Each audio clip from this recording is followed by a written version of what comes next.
Chris, what you got for us?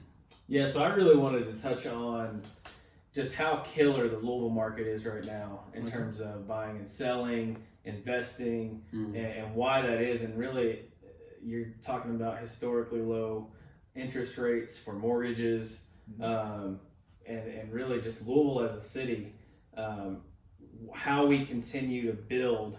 And people are talking about, okay, well, there's a recession every 10 years, but we've hit 10, now we're at 11, right? And there's still a need for housing, and typically when there's a need for housing, there's never been a recession, because when you're building and that recession hits, construction is the first thing to really slow down and take a halt. So I just wanted to touch on that and just talk about, I know people are scared with China and the trade stuff and everything that's happening war. Right. But that's really possible. Right. And but really the basic trends are that's really not touching real estate, which I think is super cool. I mean, just in Jefferson County alone in Louisville, Kentucky, there's over 320 new construction homes on the market right now, and just constantly still being thrown up. I mean, just builder after builder, Jago Homes, Fisher Homes, Pulte Homes, Clay Jones Group out in Oldham County, Walt Shum, like all these custom builders are constantly building new homes, and I just really feel like it's great for our city and home buyers and sellers. And then also, I know you guys probably know a lot more about it than I do, but in terms of the investing world, I mean, stuff is still going around. You got, people, general contractors and stuff coming in and helping, doing flips and remodeling and expanding into like Smoketown and Portland and like all these places that traditionally have had kind of a lull in real estate world. What do you think? What neighborhood y'all think is the next Germantown? You know how Germantown people count it off, and it was like you can buy houses back then, like 10 years or 15 years ago. For $20,000-$30,000 now they worth $200,000 to $300,000 for sure. So I think some would argue that the Shawnee area is getting to that point. Oh yeah. Yeah.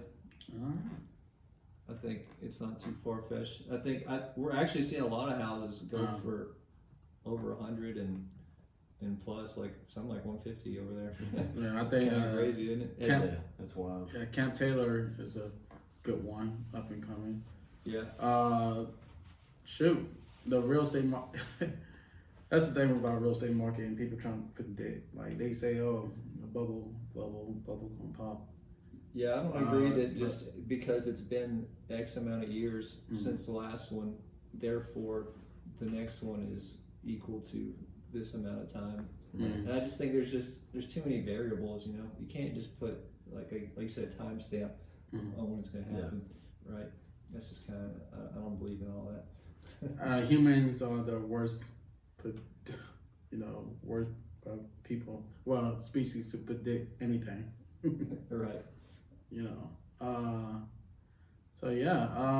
But what about the shortage though? Because there still is a housing shortage. Like there's less listings, right? At least, I guess I mean the MLS, because the article I read last time was talking about there's less. I guess they're talking about less MLS listings. Right. Does that mean that there's still a lot of off-market stuff going on? And there's still quite a bit of off-market stuff, I think, mostly in the investing world. Yeah. It's still a seller's market as of right now. I think there's 3,500 homes on the MLS right now. So typically, and that's why prices are at an all-time high too in terms of median price. With that though, the median price in Louisville is around $165,000, and the average income is around $55,000 a year. So that's where, even though this is really cool to see as an agent, even though there's not a lot of I say not a lot, quite a bit, but still not enough to make it a buyer's market. The market dictates how quickly these homes will sell because of their price and because of location and because of what updates need to be made, if any. So even if there's no updates that need to be made, but it feels overpriced based off everything in the area, selling, it'll just sit there. Yeah. Right. And so that's where it's advantageous for the buyers, because if it sits on the market for more than 2 weeks, you can be a little bit more aggressive in what you're asking for in terms of price. For sure. And I think I read somewhere that like the average investor, when they go to resell something, they do it less off of speculation than when that last crash happened in 2008. Everybody was just like, oh, real estate goes up no matter what. Right. So I'll just buy it, and it's eventually going to appreciate through the roof.